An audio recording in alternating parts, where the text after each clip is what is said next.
많이 사용하죠. 그죠? 잘 알고 있죠. 막 누구랑 누구랑 닮았다 이럴 때 사용하는 거죠. 뭐 예를 들어서 쌤이랑 뭐 방탄의 진이랑 아무튼 그렇게 누구랑 닮았다 막 이렇게 할 때 쓰는 게 닮음이라는 용어인데, 자, 도형에서 그러면 닮음은 어떤 걸 얘기를 할까를 한번 배워보도록 할 거예요. 자, 우리 1학년 2학기 때 합동에 대해서 배웠었죠. 합동이랑 닮음이랑 비슷하면서 조금 차이가 있는데 그것만 내가 구별할 수 있으면 돼요. 예를 들어서 합동이랑 내가 닮음의 차이를 보려고 해.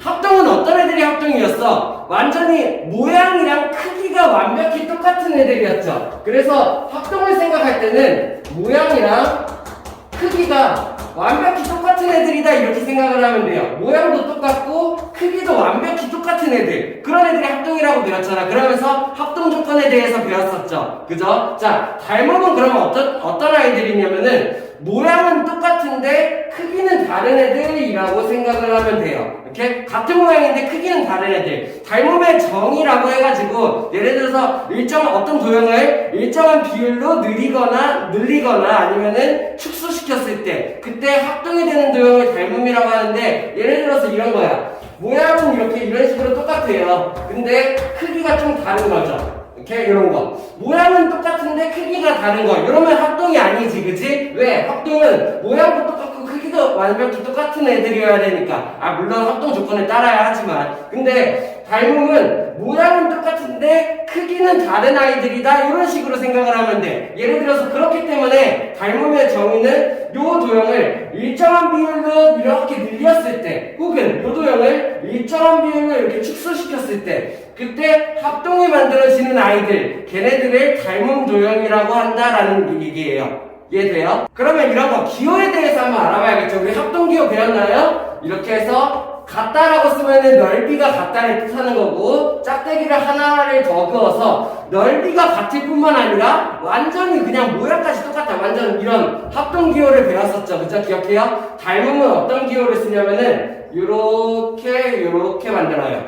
이렇게. 자, 어디서 왔는지 내가 알 수 있어야 돼. 우리 닮음, 영어로 유사하다라는 의미 알고 있죠? similar 이렇게 되는 거, 그죠? 영어는 중요하지 않아요. 우리 알고 있잖아요. 그죠? 유사하다는 의미에서 similar. 여기에서 이 s를 따가지고 만든 기호예요. s를 뭐 이렇게 눕혀도 되고 이렇게 눕혀도 되고. 그래서 s를 그냥 이렇게 S를 쓰면은 우리 숫자 막 5랑 혹은 8이랑 헷갈리잖아. 그래서 이런 기호를 안 쓰고 얘를 눕혀서 썼다라고 생각을 하면 돼. 그렇기 때문에 얘가 S 모양이 이렇게 옆으로 누워있다라고 나와야 되고, 혹은 간혹 이렇게 쓰는 사람들이 있어요. 이런 식으로 그려지지도 않네. 이런 식으로 쓰면은 얘는 틀려요. 오케이? 내가 S를 눕힌 모양으로 쓸 수 있어야 된다. 이게 닮은 기호예요. 자, 그러면은 도형에서 예를 들어서 우리 합동했을 때도 했었죠. 뭐 이런 도형이 있고, 그리고 이거랑 닮은 도형이 뭐 이런 도형이 있다고 칩시다. 자, 그러면은 내가 기호를 맞춰서 쓸 수 있어야 돼. 합동에서도 기억나요? 대응점을 맞춰서 썼다는 거. 자, 그럼 여기의 기호를 예를 들어서 A, B, C라고 하고, 여기의 길이를 D, E, F라고 해. 그리고 이 두 도형이 닮음이래요. 그러면은 내가 얘네 둘이 닮음이다를 기호로 쓸 수 있어야 돼. 어떻게? 합동일 때랑 마찬가지예요. 대응점을 맞춰서 써준다. 첫 번째 삼각형 A, B, C는, 그리고 대응점, 우리 대응점 찾을 수 있죠? A의 대응점 D, B의 대응점 E, C의 대응점 F. 그래서 삼각형 D, E, F와, 그리고 합동이 아니라 이번에는 닮음이다 이런 식으로 써준다는 얘기예요. 내가 합동 기호로 써줄 수 있어야 되죠. 자, 그러면서 우리 알고 있나요? 대응점, 대응각, 여기가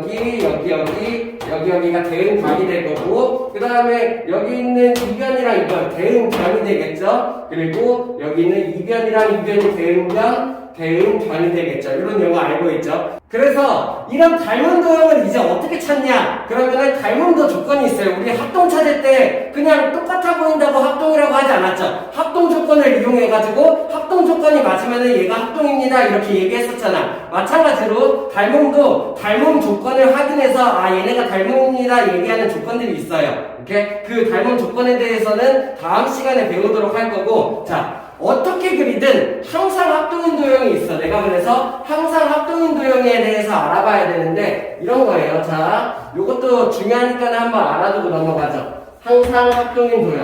자, 항상 닮음인 도형으로 뭐가 있냐면은 내가 6가지만 알고 있으면 돼요. 아, 얘네들은 어떻게 그려도 무조건 닮음이다 라고 생각을 하는 거야. 이렇게? 물론 뒤에서 얘네들이 이래서 닮음이다 라는 닮음 조건에 대해서 배울 건데 얘네들은 어떻게 그려도 무조건 닮음이 나온다 이런 도형들이에요. 자, 첫 번째로 평면 도형에서 내가 4가지 알 수 있어야 되고요. 그 다음에 입체 도형에서 내가 2가지를 알 수 있어야 돼요. 이렇게 평면 도형 4가지, 입체 도형 2가지. 얘네들은 어떻게 그리든 무조건 닮음이 나온다라는 얘기야. 자, 그 첫 번째 뭐가 있냐면은 정다각형이 있어요.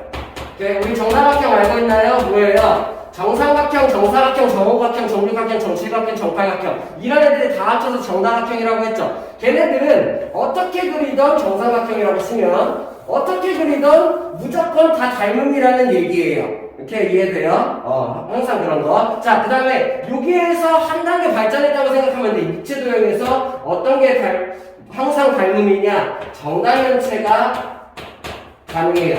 자, 우리 정다면체 기억하나요? 정다면체 몇 종류 있었어?